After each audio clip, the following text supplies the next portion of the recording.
नमस्कार दोस्तों, स्वागत है आपका यूट्यूब चैनल ईबीटेक में। दोस्तों, अगर आप टीजीटी पीजीटी 2022 भर्ती की तैयारी कर रहे हैं तो ये वीडियो आपको पूरा ज़रूर देखना चाहिए, क्योंकि इस वीडियो में हमने ये सारी चीज़ें बताई हैं कि आखिर टीजीटी पीजीटी भर्ती 2022 की वास्तविकता क्या है, कितने पदों पर आपका विज्ञापन आ रहा है, कब तक विज्ञापन आ रहा है और इसमें क्या चल रहा है इस भर्ती को लेकर के, सचिव साहब का क्या बयान आया हुआ है। सारी चीज़ें इस वीडियो में हम आपको बताएंगे, तो वीडियो को आप लोग लाइक और शेयर कर दीजिए। आप लोग वीडियो को तो देख लेते हैं लेकिन लाइक करना भूल जाते हैं, तो लाइक कर दीजिए और साथ में शेयर भी कर दीजिए। और जो मित्र चैनल पे पहली बार आए हैं तो वो चैनल को सब्सक्राइब भी कर लें, ताकि इसी तरह की अपडेट आपको मिलती रहे। तो चलिए दोस्तों, आपको बताते हैं पूरा मामला यहाँ पर क्या है। अब दोस्तों, आप लोग जानते हैं कि उत्तर प्रदेश में 27,000 टीजीटी पीजीटी भर्ती 2022 के बारे में खूब सारी न्यूज आपको मिल रही है। समाचार पत्रों के माध्यम से भी मिल रही है और यूट्यूब के माध्यम से भी मिल रही है। ये न्यूज वास्तव में आई कहाँ से? तो वास्तव में ये न्यूज जुलाई में योगी जी ने खुद दिया था कि आने वाले टाइम पर उत्तर प्रदेश में 27,000 टीजीटी पीजीटी की भर्तियाँ होंगी। अब दोस्तों, यहाँ पर मामला ये है, जब टीजीटी पीजीटी 2022 भर्ती के लिए चयन बोर्ड ने अधियाचन लिया, आप सब लोग जानते हैं कि अधियाचन का काम पूरा कर लिया गया है। तो यहाँ पर जो है कितने पदों का अधियाचन मिला है ये सुनेंगे तो आपके होश उड़ जाएंगे। दोस्तों, आपको बता दें कि मात्र और मात्र 5200 या 5300 पदों पर ही अधियाचन मिला है चयन बोर्ड को। तो फिर 27,000 टीजीटी पीजीटी भर्ती कहाँ गई? सबसे बड़ा प्रश्न यही है कि जब 27,000 पदों की बात हो रही थी तो फिर बाकी पद कहाँ चले गए? तो दोस्तों, यहाँ पर ये तो कुछ नहीं कहा जा सकता पद कहाँ चले गए, लेकिन ये बात ज़रूर स्पष्ट है कि इस भर्ती में अधियाचन इतना ही आया है। ये बात खुद चयन बोर्ड के सचिव ने बताई है।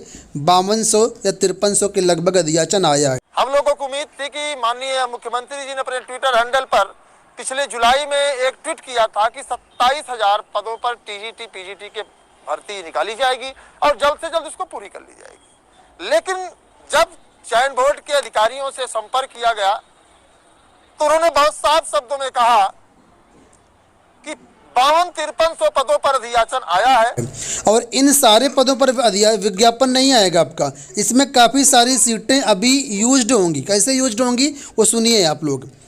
2016 भर्ती की अभ्यर्थियों का अभी इसमें समायोजन होना है।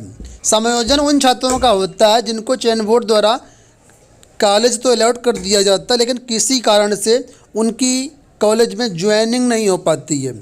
चाहे वो वहाँ पर जो है पद है, जो जिस पद पर उनका कॉलेज अलॉटमेंट किया गया है, सीट अलॉटमेंट हुआ है, चाहे वो पद प्रमोशन से भर गया हो या ट्रांसफ़र से भर गया हो या उस पद पर पहले से कोई तदर शिक्षक कार्यरत हो, कोई भी कारण हो सकता है। लेकिन 2016 के लगभग 378 के आसपास संख्या बताई जा रही है जिनका समायोजन इसी अधियाचन से होगा जो 2022 भर्ती के लिए आया है।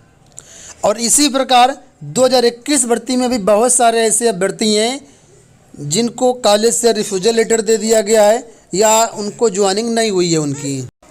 तो 2021 भर्ती के अंतर्गत टीजीटी पीजीटी को देखें तो ऐसे अभ्यर्थियों की संख्या करीब जो है वो 600 के आसपास या 700 के आसपास बताई जा रही है, क्योंकि 2021 भर्ती में पद ज़्यादा थे 2016 के मुकाबले। इस वजह से यहाँ पर अभ्यर्थी भी समायोजन के लिए ज़्यादा हैं। तो कुल मिलाकर के लगभग 1,000-1,200 पद ऐसे हो जाते हैं जो समायोजन में चले जाएंगे।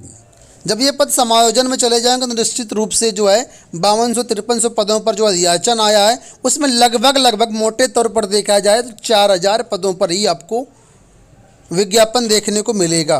52-5300 पदों में जो 2016 के ऐसे शिक्षक हैं जिनको अभी तक विद्यालय तो यहाँ से आवंटित कर दिया गया, लेकिन ज्वाइनिंग नहीं दी गई।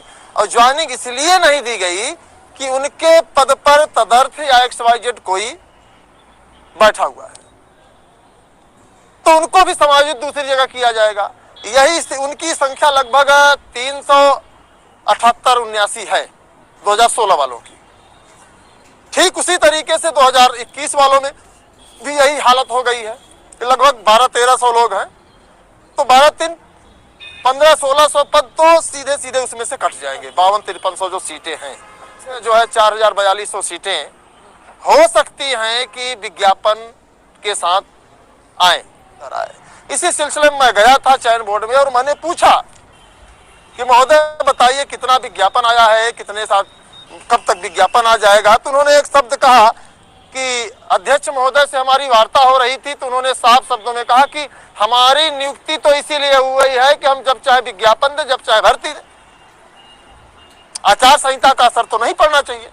तो मैंने उनको बड़े साफ शब्दों में समझाया, शायद आपको मैंने उस दिन भी बताया था। तो उन्होंने उनको समझाया कि साहब अगर आपको विज्ञापन देना है तो एक आप नोटिस जारी कर दीजिए कि 20 जनवरी 20 फरवरी को विज्ञापन जारी किया जाएगा, फार्म भरा जाएगा, तो ऐसे में हो सकता है। लेकिन अगर आचार संहिता लग जाएगी तो आप भर्ती नहीं दे सकते। ठीक है। और एक मामला दोस्तों यहाँ पर और तदर शिक्षकों का, आप लोग जानते हैं टीजीटी पीजीटी 2021 में तदर शिक्षक भी सम्मिलित थे और इस तदर शिक्षक भर्ती में बहुत सारे तदर शिक्षक क्वालिफाई नहीं कर पाए हैं। और इसे तदर शिक्षक जो है दो प्रकार के हैं, पहले तो ऐसे हैं जिनको पेमेंट मिलता है गवर्नमेंट, और दूसरे ऐसे हैं जिनको गवर्नमेंट से पेमेंट नहीं मिलता है। तो नॉन पेमेंट तदर शिक्षकों की संख्या लगभग 22,000 है और जो इनको पेमेंट मिलता है उनकी संख्या करीब 6,000 के आसपास है। उसमें से जो वेरीफाइड हैं वो करीब 1300 या 1400 के आसपास है, जो टीजीटी पीजीटी 2021 में सम्मिलित हुए थे। ठीक है, कुल मिलाकर के 28 से 30,000 तदर शिक्षकों की संख्या वास्तविक रूप से बताई जा रही है। और सुप्रीम कोर्ट के आदेशानुसार अगर ये क्वालिफाई नहीं करते हैं तो इनकी जो सेवा है वास्तविक रूप से समाप्त हो जाएगी, मतलब ये बाहर कर दिए जाएंगे। लेकिन गवर्नमेंट कोई ना कोई अपनी तिकड़मबाजी करके इनको परमानेंट करना चाहती है। आपने समाचार पत्रों के माध्यम से देखा होगा।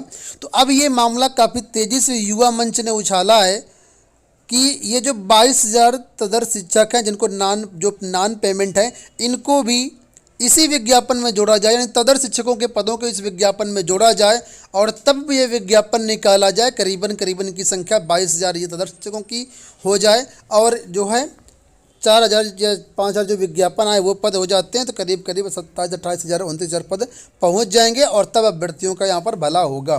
तो युवा मंच की मुहिम छिड़ी हुई है कि इन तदर शिक्षकों को जो है जोड़ा जाए, इनके पदों को जोड़ा जाए अगली भर्ती के विज्ञापन में। और इस मामले को लेकर के जो युवा मंच है बहुत जल्द सुप्रीम कोर्ट भी जाने की प्लानिंग कर रहा है। आज एक इंटरव्यू के दौरान युवा मंच के अध्यक्ष अनिल सिंह ने कई सारे बातें कही है। जो आंकड़ा हमने यहाँ पर आपको दिखाया इसका सोर्स वही इंटरव्यू है, तो आप वो इंटरव्यू इनका देखिए। हमारी जो लड़ाई है वो जो 22,000 तदर शिक्षकों के पद हैं जो वेतन नहीं पा रहे हैं, उनको लेकर के लगातार मैं लड़ रहा हूँ और जल्द ही सुप्रीम कोर्ट में भी इस लड़ाई को लड़ूंगा, क्योंकि वो पद नहीं आएंगे तो 4,200 4,000 पदों से हम मुझको नहीं लगता कि हमारे नौजवानों का हित होगा। और हित के साथ साथ आपको बता दें कि अगर उन पदों को इसमें नहीं जोड़ा गया तो एक बार पुनः फिर तदर्थवाद खड़ा होगा, और जब तदर्थवाद खड़ा होगा फिर हाई कोर्ट सुप्रीम कोर्ट में लड़ाई शुरू होगी। और जो दशा 2016 से मैं झेलता हुआ आ रहा हूँ, लड़ता हुआ आ रहा हूँ, वही प्रक्रिया एक बार फिर शुरू हो जाएगी।